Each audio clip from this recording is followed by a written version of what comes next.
Today, the 11th of February, 2020. I'm here today with my father, my dad, and we're just going to have a bit of a conversation. A little while ago, I caught up with my dad, the pub, just to catch up. Great. Yeah, and we've had an interesting relationship over the years, and I'm actually very grateful that you're my father, because I am who I am because of that, you know. So I'm really grateful for that.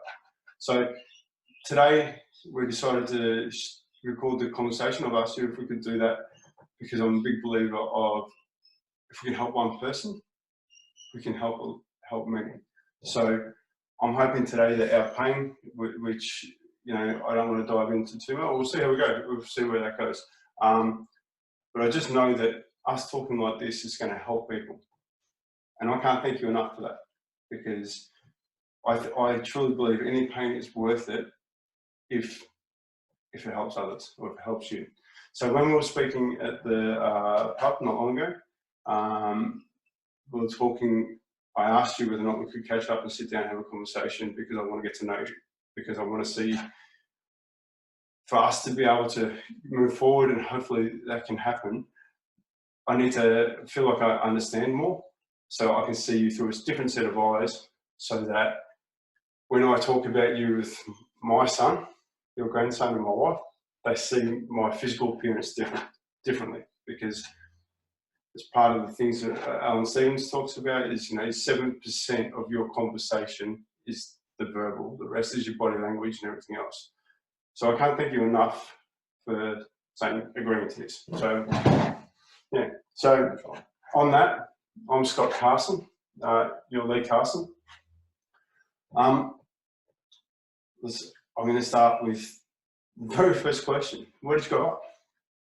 I grew up in the country, Where in Western Victoria, in a town called Ross Bridge, and it was in between Ararat and Lake Bolac, and in Western Victoria. I was a very small town, probably consisted of maybe 15 houses, 2 churches, and 1 public school. Okay. So how long did you live there for? So I lived there from when I was, well, not long after I was born. Maybe the first 6 months was maybe I was in Ballarat, and then. So you were born in Ballarat? Yeah, I believe I was, although my birth certificate says I was born in Ararat, but I think that is wrong. I think I was born in Ballarat. And do you know your birth circumstances? Not really. Okay.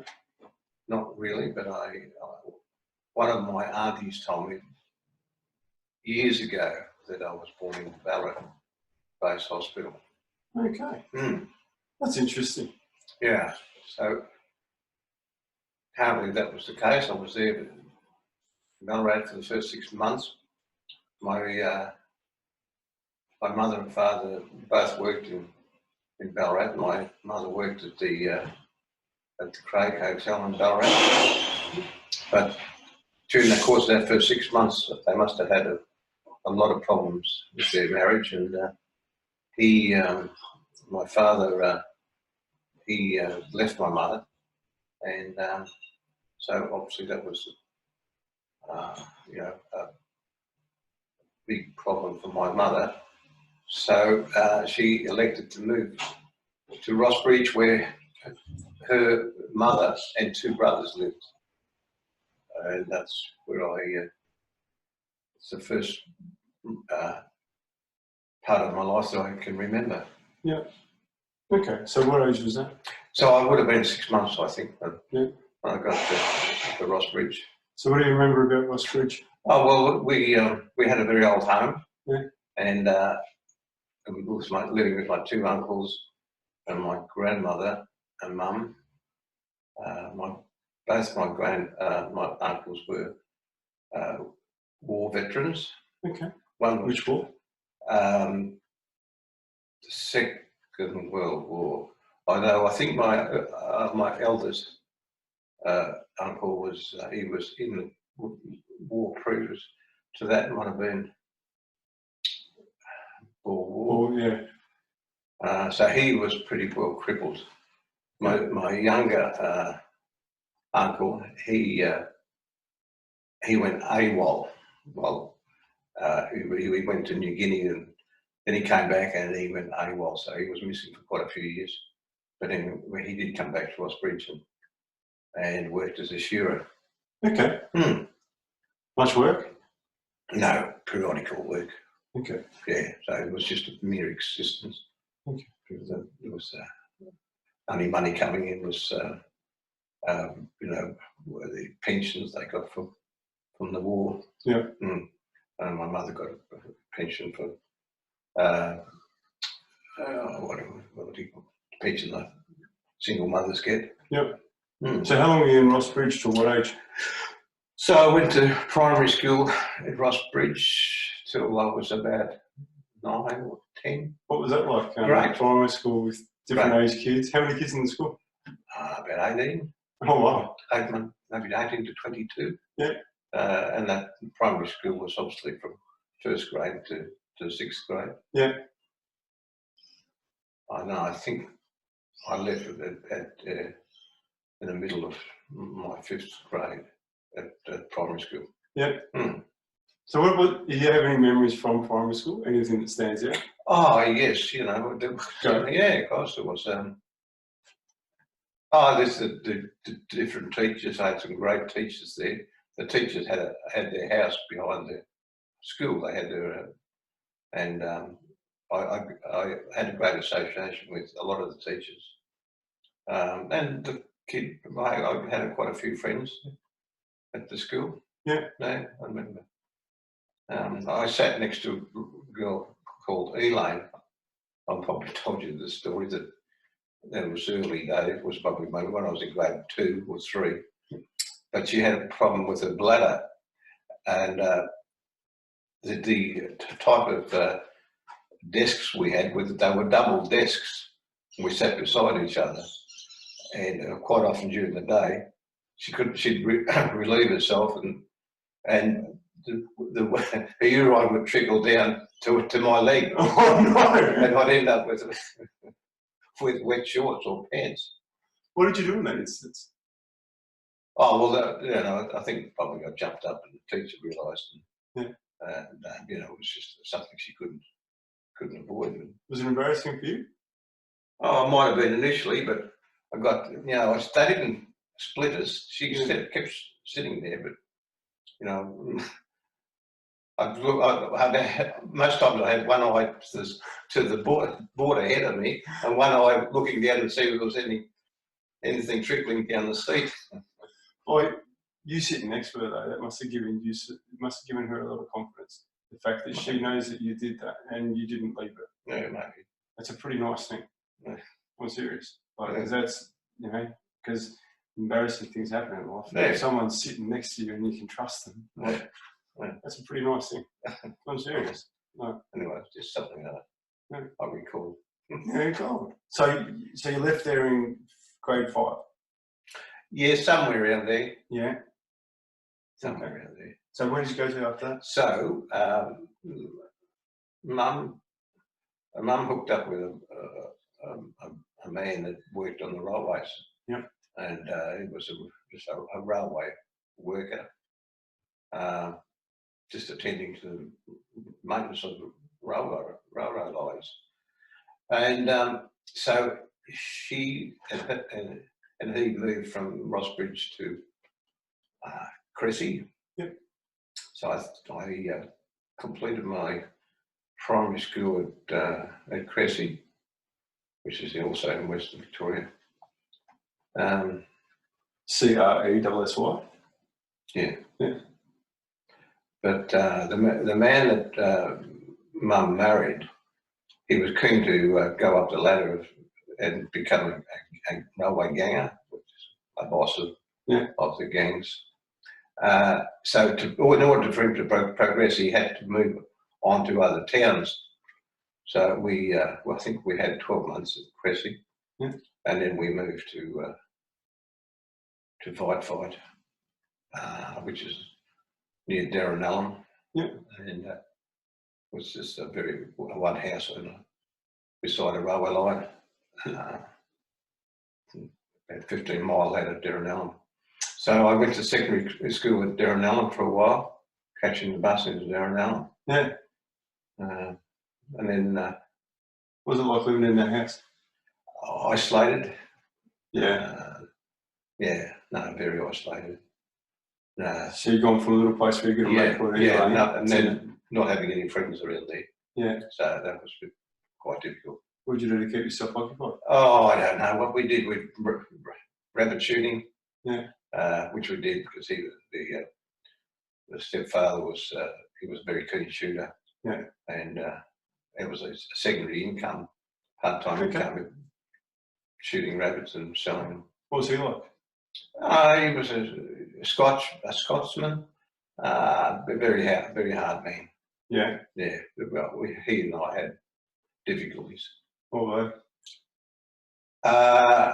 Just the personalities and maybe I think he had some resentment to me being around. Yeah. I think he had trouble coming to terms with that. So how did you deal with it? How did I deal with it? I don't know. I think I dealt with it by becoming a little bit reclusive and going back into myself. Yeah. But it was only a short time we lived there, maybe less than 12 months, I think. Then we moved on again. Well, this time we're moving on to where did we move to? Natamuck. Okay. That's up near Horsham, between Horsham and Sea Lake. Yep. The bottom of Mount Arapiles. Okay. So then from the schooling, I went to Horsham High School, catching the bus from Natamuck. It's about 15k from Horsham. Yeah. Yeah. What was it like changing schools consistently? Not good. Okay. Not good. So how did you respond to that? My learning, I had trouble with my learning behaviour. Just, I just couldn't cope. In what way? What way? From the different types of schooling, I think, and I was just having trouble with dealing with it. Yeah, okay. Learning once again, with meeting new people, new friends. After being a bit isolated in Bified, I sort of put myself in a bit of a back room. Okay. So how was things at home at that point? Deteriorated. Okay. Well, quite serious, yeah. Yeah, there was a lot of domestic trouble. In what way? With you or with your mum? No, with my mum, yeah. Abusive behaviour. Okay. How did you cope with that? Oh, not well. Yeah. Yeah. So, yeah, it became. I coped with it because for quite a couple of years it became intolerable. So my mum would send me down to Melbourne to stay with my uncle and my auntie for periods of time. Some short breaks, some longer breaks. The longer breaks, I went to school in Victoria Park. Okay. Is that where Collingwood came into your life? It did. It did, because we happened to live about 4 or 5 houses away from the ground. Okay. So you get down there and watch. So yes, my auntie was a great influence. Yeah. No, she wasn't. If you back to Collingwood, she was great. So we'd be around training once or twice a week, and we'd go to most games the times I was living down there. Yeah. But a very, very enjoyable time. Did that we got on very, very well. Did that help? So, and if we can, I would like to get back into that a little bit, but with what was going on in life, to actually go down to Collingwood Football Club and spend time around them, watching them train and watching them, did that help you in life? Sure, definitely. It gave you something to look I forward think so. to. Yeah. Yeah. Mm. That's important. It was. It was. I don't know what. I think it would have been sort of totally intolerable for us to, maintain an existence with my stepfather. Yeah. Because I have your blood. Mm. My son has your blood. So when Marcel and I argue, if I raise my voice, he protects her like no tomorrow. Mm. I've got it, from the early ages. He's protective of his mum. Mm. He has no fear of standing up to me, which I love.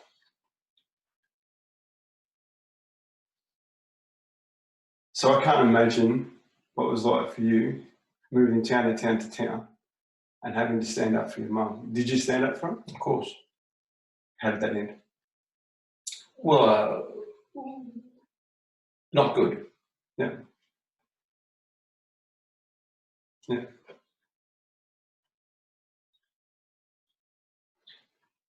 Have you seen him? Or when was the last time you saw him? At his funeral. Okay. How did he die? You really want me to go into this? You don't have to. It's up to you. He died from a gunshot. Okay.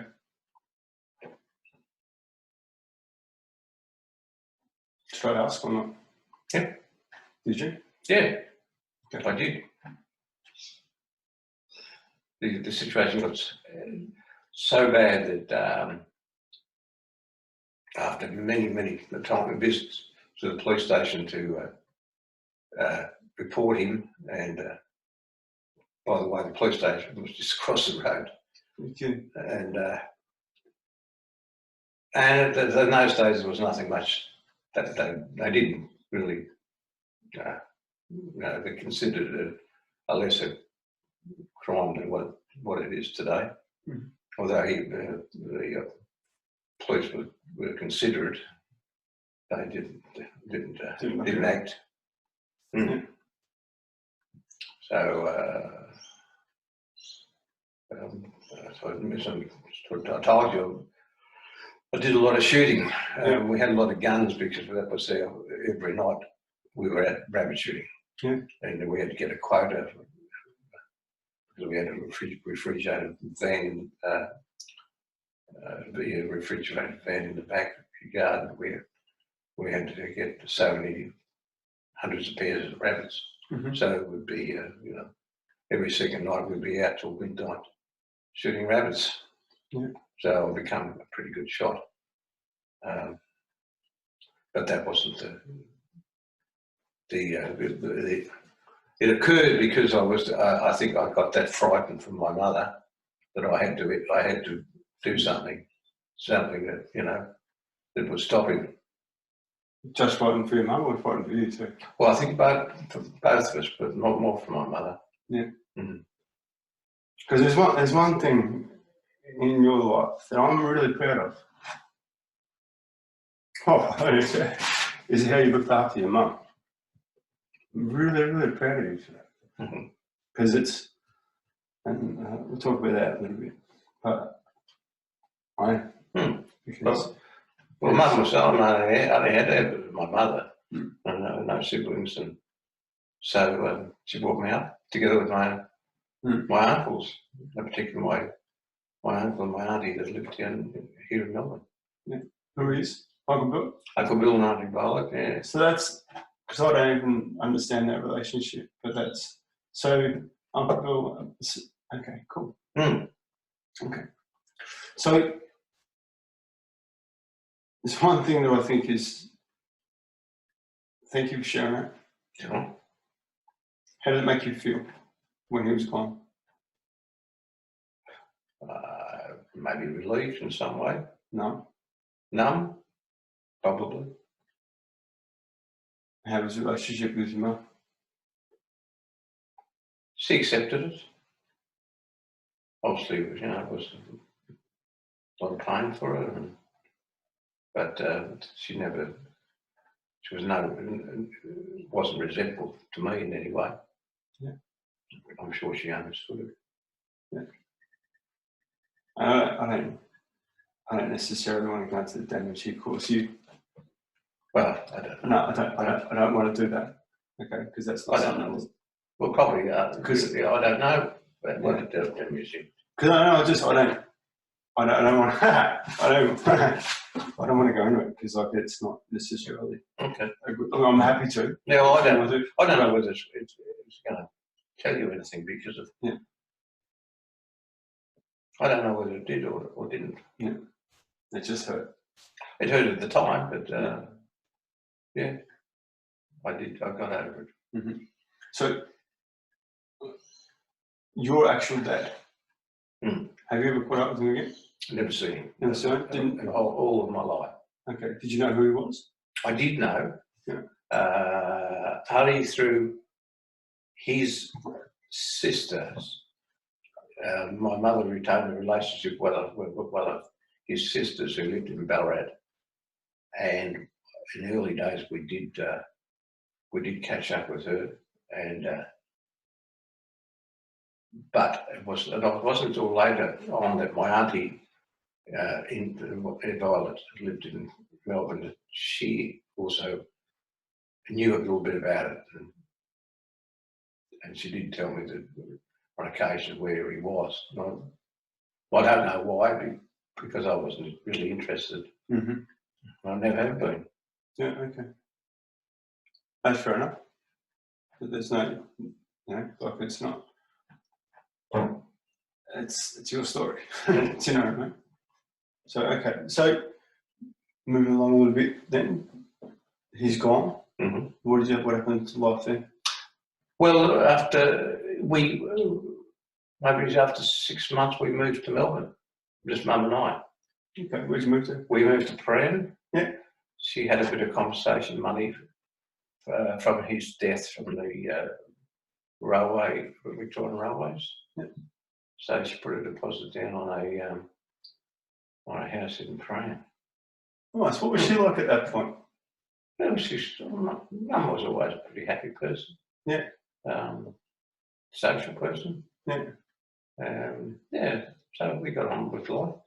I was 12 then, maybe 12 and a half, and I didn't want to go back to school. Yep. And so she sought permission for me to leave school, which I did. Okay. And she started working. What was she doing? I think she was doing maybe cleaning or something like housework, maybe. Okay. Can't recall. Putting food on the table. Yeah. That's what you did. Mm. Yeah. So what did you do? They got a job at Crittenden's, a grocery store in Glenferrie Road, Melbourne. Okay. How long were you there for? So I was solid 2 to 3 years. 2 to 3 What were you doing there? Oh, just packing shelves and the storeroom duties, and then later on they also had a wine cellar. It was a license, and they produced their own wine. Yeah. At those days, they just bought barrels of red wine and bottled it. Okay. And then labelled it themselves. And labelled it themselves. And then I got promotion out to the winery department. And the winery department went well? Well, it's still going. Crittenden's winery is still going to these days. The younger generations have got their winery down Red Hill. I've got a very, very interesting fact for you. Oh. Oscar, your grandson, went to school with their went to Piccolo's Montessori school with their son. Yeah, really? Yeah. Okay. Oh, serious. There you go. I'm looking forward to telling them that. So what was it like there working at Crittenden's? Oh, great. Winery. Yeah. Yeah, great. I mean, met some really it's really social. You know, everyone got on well. I met a lot of good mates, and Klaus was. I met Klaus there. What was he like as a kid? Oh, great. Yeah, we got on really well. Yeah. What was his story? So was he really your first best mate? Oh, yes, in that era, yeah. Yeah, so he was pretty young when he started. Maybe he was 13 or maybe a little bit. He came in a little bit later than me. Yeah. So there were good people to take you on. Yeah, because knowing I was only 12 and a half, but I had an exemption to leave school. Yeah. He's saw something in me, I don't know. Yeah, that's awesome. Yeah, but there was two brothers, and they had the one in Glentree Road, and they also had the one in Malvern Road. Okay.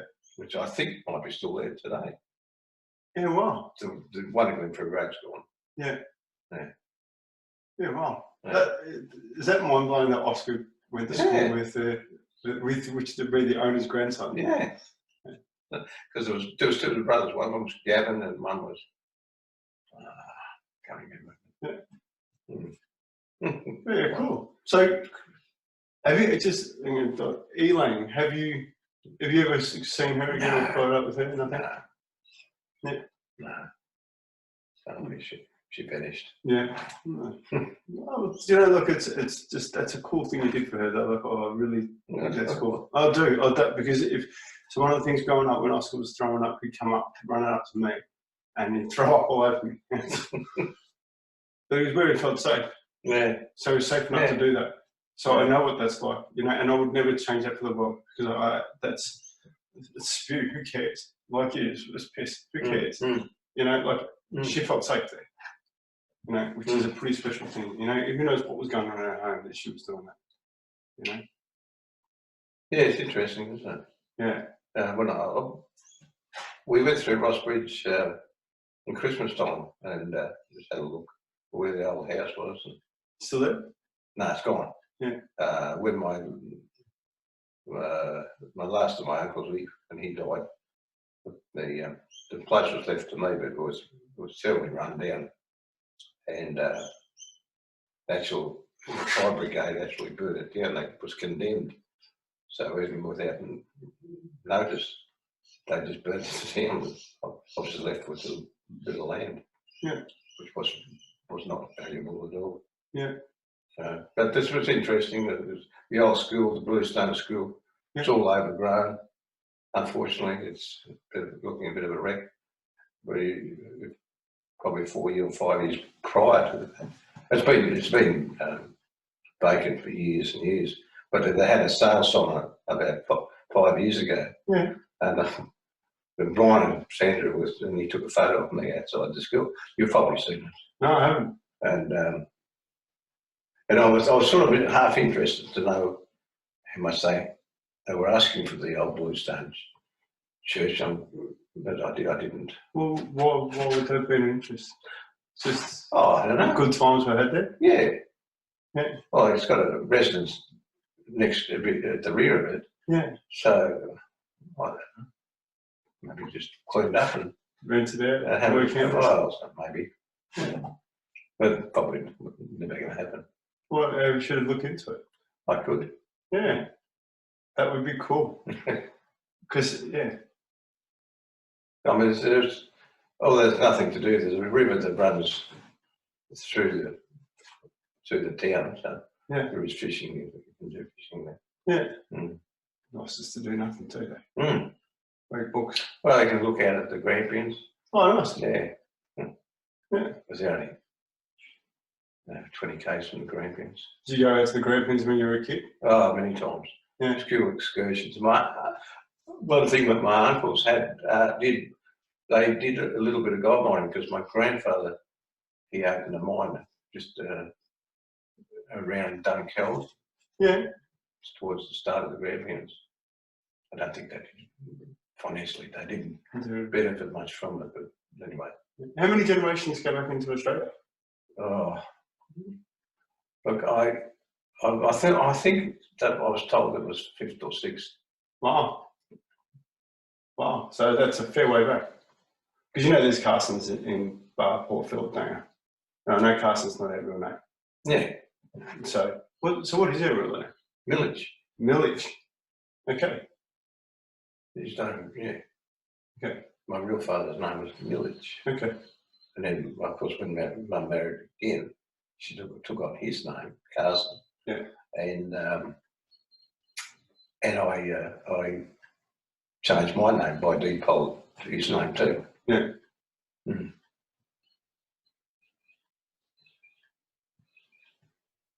But I'm really proud of you protecting your mum. I am. Well, because it's the only way you could see to do it. I can feel that. Mm.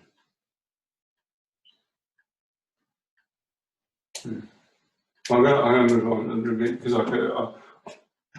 because you're a very passionate Collingwood supporter. Not as much as I used to be. No, but that's but it's what was it like going down there for the first time, going down to Victoria Park and actually seeing it, all the guys? Oh, great! It was something completely new to me, and it was exciting, and it was just What was your first memory? What did you see? Oh, I think my auntie was pretty. She was a member, and I remember going into the club rooms and after practice night, and I did meet a couple of the old players. Who was that? I think one was Bobby Rose. Yeah, okay. Yeah. I think that name comes to fore, so probably it might have been him. How old were you? Initially, I could have been, because I used to come down a fair bit, maybe 8, 7 or 8. Yeah, cool. Mm. Yeah. Yeah. So how many games did you get to, Heaps? Many. Yeah. Many. Who was your favourite player back then? You would have gone for a few, I'm sure. Yeah, too. I can't bring a name to the fore at the moment because I mean, more modern day players I can remember. I can't remember that. Lou Richards. Yeah, okay. What was he like as a young bloke? I don't know. Well, I've just read his book. Yeah, okay. And it's a great read. Yeah. There's some funny stories of Louis the Lip. Yeah. I love the game as good as you get. Yeah. It's a good read like that. Yeah. Oh, so moving on, so you worked for the Creditors for a bit. Mm-hmm. What did you do after that? So I did a bit of a fair bit of part-time work. Okay. My mum used to have some drinks down at a hotel just down the road from where we lived in Carson, called the Royal Hotel, and I used to go along with her. And I think I might have been 15, so I'm 16, and the publican, we got to know the publican very well, and he asked me if I just wanted to do a bit of part-time work. I'd been just stacking bottles or something, but progressed on to being behind the bar when I was only 16, and I did that part-time job for 5 years. So who was the guy who ran the hotel? It was Ray and Bert McKenzie. Ray and Joan. Yeah. Yeah. So Bert was Ray's father. Yeah. Okay. And they were beautiful people, and they took me under the wing, sort of thing, and we socialised like it. They had a house down at Rosebud, and you'd pick me up on a Sunday, and we'd go down to Rosebud and drop me off. Yeah. And then later on, of course, when we moved to build a house at Maryknoll, Ray and Joan also lived there. But is that the main reason you built the house in Maryknoll? To be out there closer to that? It was one of the one of the factors, and the price of land, and not because it was just a Catholic settlement. Oh, was it? And I happened to be a Catholic. Yeah, it was a Catholic settlement. Okay. Mm. So how much church life?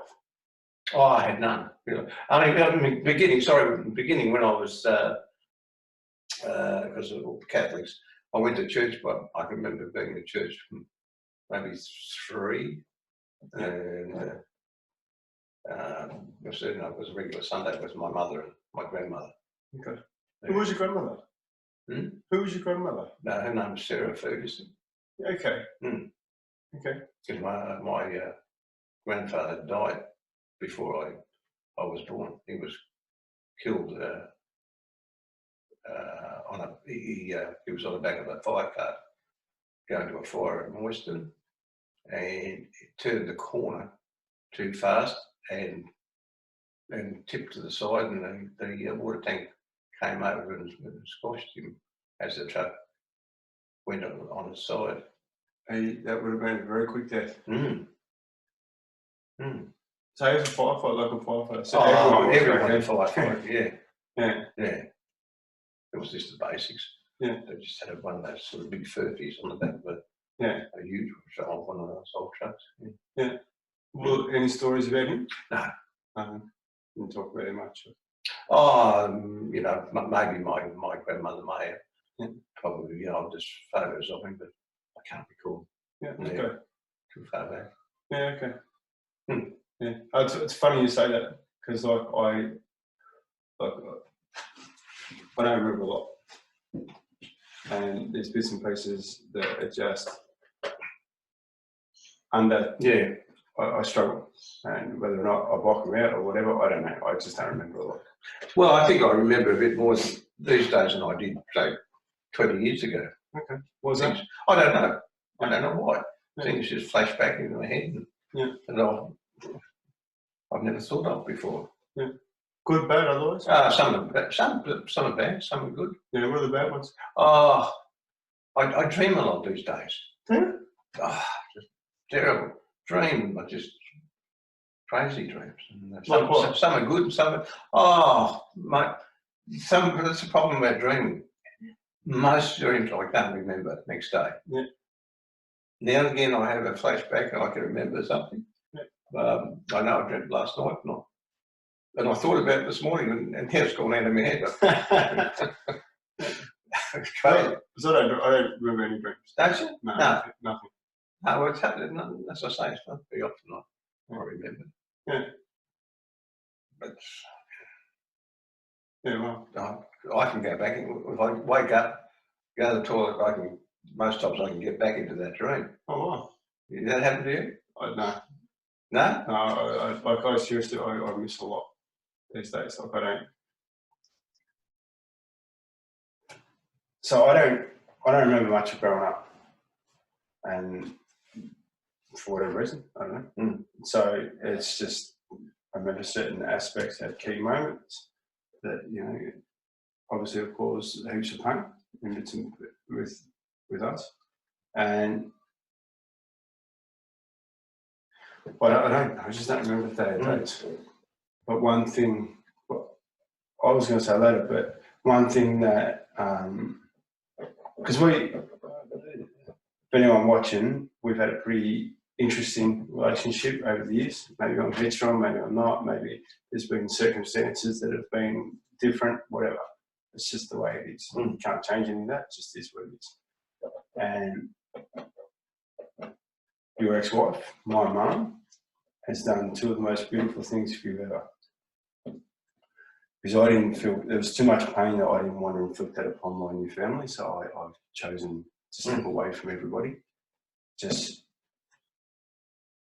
not that we spent a lot of time together before that for a lot of reasons. And I don't, it's probably 20 years sort of on and off.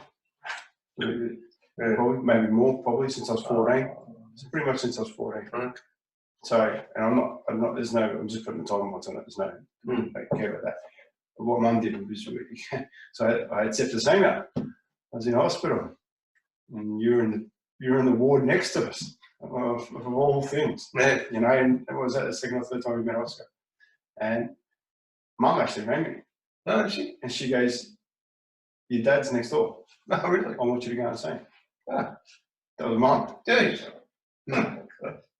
So yeah, it's a beautiful, beautiful thing she did. Yeah.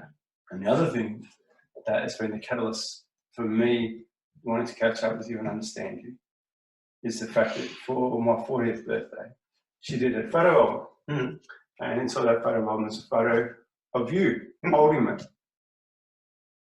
with love in your eyes. And it fucked me. Because I look at my son and I go, fuck. How can it'd kill me if he never spoke to me. It'd kill me. It'd be the one thing that would eat me up.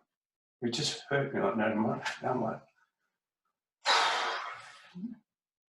at that point in time, I wasn't strong enough to deal with things. And I've done a lot of work on myself. You know, like I was a wild boy for a while, you know, and I didn't have the tools to deal with my shit.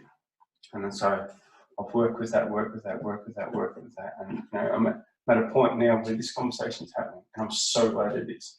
Yeah, me too. Yeah. And if anyone takes the time to listen and watch this, you know, like it's really hard to open dialogue. Mm. And especially when there's still factors that cause pain. Mm. But the reality is, the more I'm listening to you about your life, the more I'm getting to know you, the lower the pain threshold's getting. Okay. As in, the higher it's getting, the less it's there. I'm really enjoying it. So it's all of you. Like, so for that photo, so your ex-wife was the catalyst of making this happen. You know, which will probably surprise you. Mm. But, you know, anyway.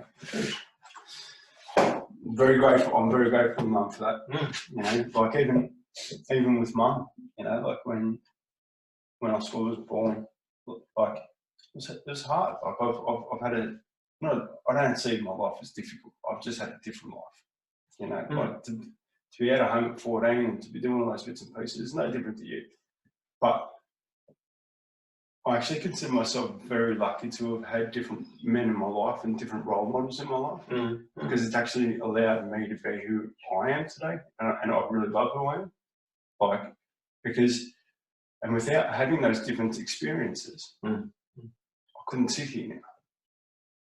You know, so yeah. And it's like, today's not about me. I'm just sharing that with you because, because John Damon's been a big part of my life. He's been, you know, like, he was pretty hard on me for a few things, and I'm very grateful he was, you know, because it just taught me another way to deal with things. And we'll go into it now. I was shit scared of being Dad. Enough, because I knew that you didn't know your dad. I knew we had our struggles. I'm like, fuck, is this genetic? So when it came time, where was she?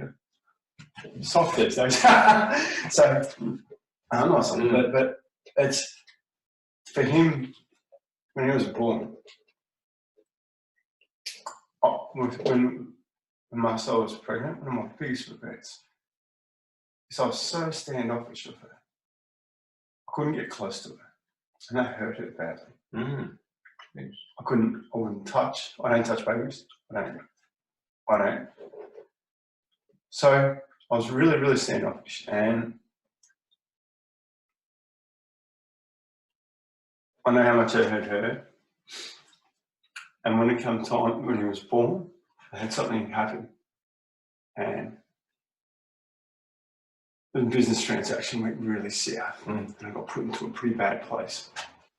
And I was that crook that I was there for the delivery of Oscar. As soon as he was delivered, they threw me out of hospital. I was on that back here. So my first time at being a father, I got failed. And failed Oscar, I failed Marcella. I'm like, is this where life's going to go?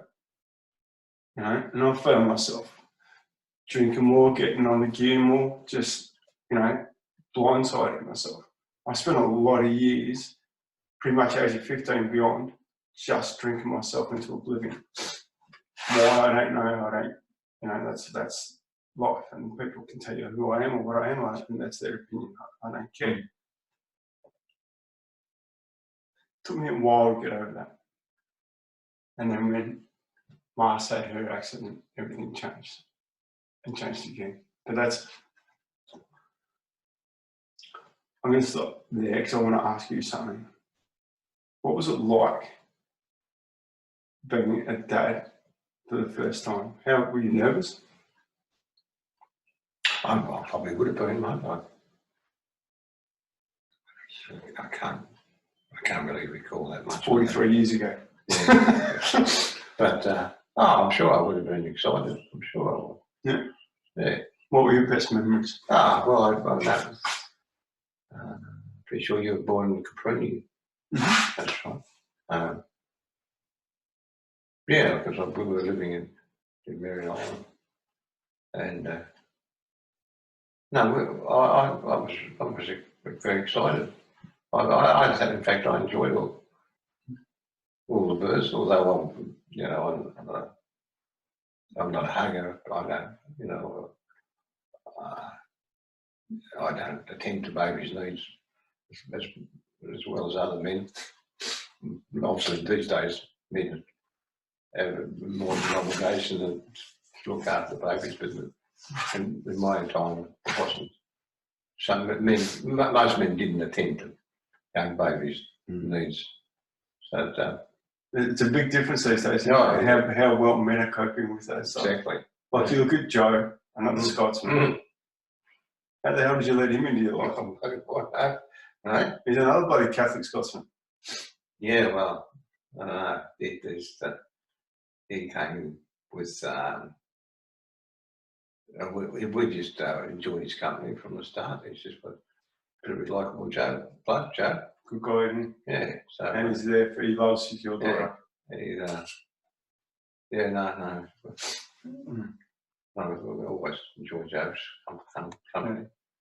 And the way he looks after him, he's a good guy. Probably like all Scotchmen, they got there's certain ways about them. But no. At least he's a good. Yeah. So, I just, for me, like obviously you hooked up with Mum. Yeah. What was she like when you met her? Mum was great. She was full of fun. Yeah. We liked dancing and we just got on really well. Got on well with her parents. Yeah. Particularly well with her father. Yeah. We had some great times. We were a lot more like mates. Yeah. And really, old Reg was a character. Oh yeah. Nice bloke. Hard man. Oh, in certain ways. Yeah, but big heart. Yeah. Yeah. He could be a bit hard, I guess. In those days, Definitely. A lot of men were hard. Yeah. But got some great memories being with Reg, particularly fishing with him and camping. Yeah. Doing Yannicky and stuff. Yannicky. Yeah. And beach sport. Yeah. Okay. Some great trips with him. Yeah. Yeah. Painting with him. So who did he teach you to paint? Yeah, he did. Oh, really? Yeah, long after meeting your mum. Yeah. Again, I was dragged into doing a bit of part-time work, probably because I needed the money. Yeah. And just progressed from there. Just kept from doing part-time work to working full-time with him. Yeah. And then thereafter, just starting my own painting business together with his help. Yeah. His contacts started me off. Yeah. There you go. Because so he passed when I was overseas, and at that time in my life I was probably a bit of a rat bag, and that was interesting because he served me up like no tomorrow. He pulled me aside and that when I was fucking up pretty badly when I was about 13, 14, he gave it to me. Good. Maybe. Yeah. So,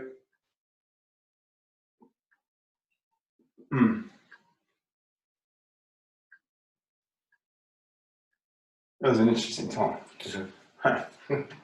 So, what do you think? Is it going all right? yeah, it is what it is what it is. I can't thank you enough. I don't really thanks for it. No, but I do thank you because it's not. Yeah, I get it.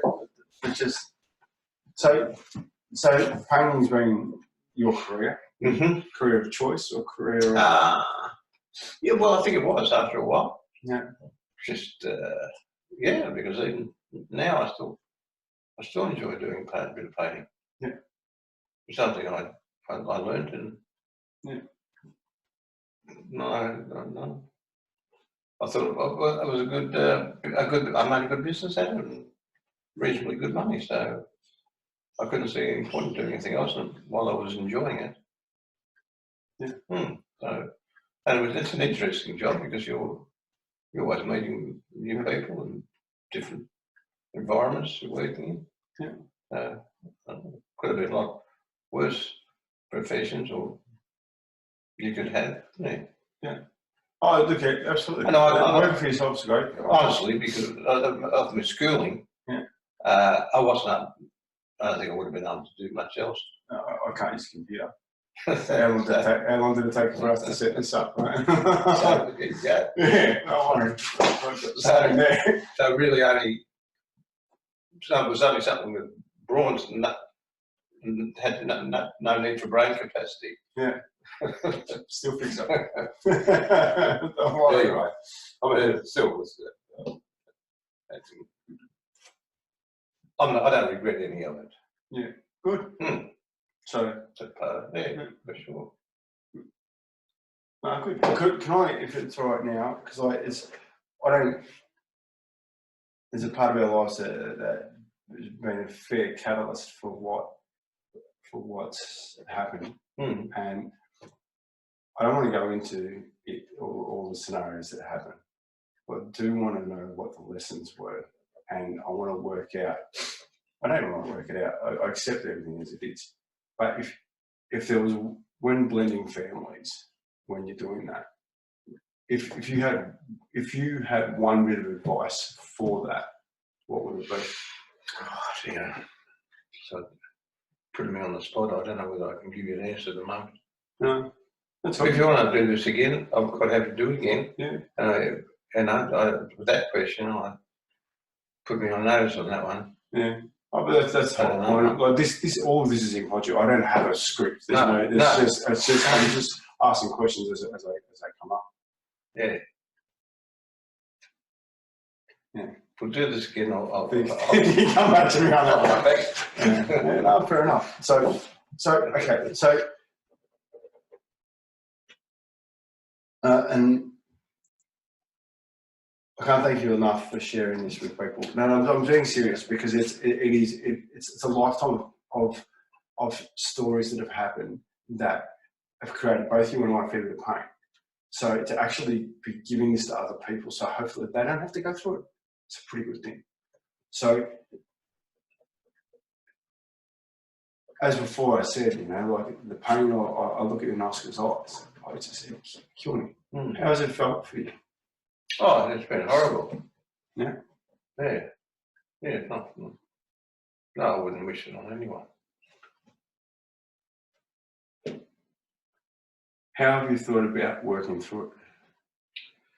Maybe I just one of my traits is I do lock things away. I have a bit of an ability to be able to lock some things away if I can't cope with it. Yeah. Has it affected you much? It's probably for others to judge. Yeah. Probably has. Yeah. I don't really. I've never analysed myself that much. No. So, but others would see me. They would probably say differently. Because I know, come Christmas was hell for me, especially when especially when presents come over for Oscar and stuff like that. I mean, that was really hard because and put a lot of pressure on Emma. Yeah, I know. And that really, yeah. So, because like the relationship isn't just you and me; it's the whole family. It's pretty fucked up. Sorry, language. I know, sorry, lack of words at the minute, but it's not too. It's also not like it was no. You know, I didn't realise that. I said stress was being put on him, but obviously it was. But I didn't. Anyway, I get that, and it's not like I'm not. So Christmas for me was always hard because you know, like Emma's, she's lovely. Like you know, she's been, you know, all she wants is family. You know, and she's got a beautiful little family. Now, you know, like she's very lucky, and I'm a hard person to deal with. I'm not easy because I don't want to talk about footy. I don't want to talk about bits and pieces. But yeah, certain times, you know, like birthdays and stuff like that. You know, like it's just. I'm a bit like you. I can hold it back in a vault. Like I don't necessarily need to talk about it. I don't necessarily, you know. It's not so much that I wanted to avoid it. I just didn't know how to approach it. No, well, that's probably that's something that's always been with me too. Not knowing how to deal with things. Yeah. And constantly I just put it on the back burner. Yeah. Not a good thing really. I don't think you should deal with issues. Yeah. Well, it's funny you say that because that's part of my makeup now is heaven and hell are here on earth. And if you have the hard conversations, you confront the issues, you deal with the issues, and just accept responsibility. That is what I did. That's who I am. I can work on that. I can try and make things. I don't have to make them better. I'm going to make me better. Yeah. I'm going to learn from everything. I'm going to try and learn from every single scenario so that I can be stronger. So then I can support those around me. And heaven and hell for me is if you have those conversations in life, you support people, you do your best for people, you when they need you, you're there. When you do those things and you finish your end of days and you're in a good place. You got people around you that love you, you got people around you that support you, you've done the right thing. Whereas the other option is you don't have those conversations and you live with regret and your heart's heavy. And because you wear the regret, people feel it. So people don't want to be around you. You know, and that's hell in my eyes. You know, and I don't want that. I don't think anyone deserves that. That's the main reason for this conversation. You don't deserve that. You know, I truly believe that. So, because you're not a bad man, you've done dumb things. Many. So, you know, but until we have other people to teach us otherwise and to work through things, how do we know it's different? You know, right. And that's why I'm grateful for John Damon. I'm grateful for Mark Featherstone. I'm grateful for Darcy McCall. I'm grateful for Mick Hawes. I'm grateful for Alan Stevens. I'm grateful for Jerome. I'm grateful for all these men in my life that have given me role models and shown me ways to do things. Peter Lego. You know, all these people have been mentors in my life. So I'm lucky. In a way, you did me the biggest favour because I got to see things differently. Like I'm proud of who I am. I'm proud I can sit here and talk and have these conversations because everyone calls me confrontation. I'm happy with that because I'm really going to get down to it and we're going to have a plan to move forward. My conscience is clear because up here, I don't want to be paying rent.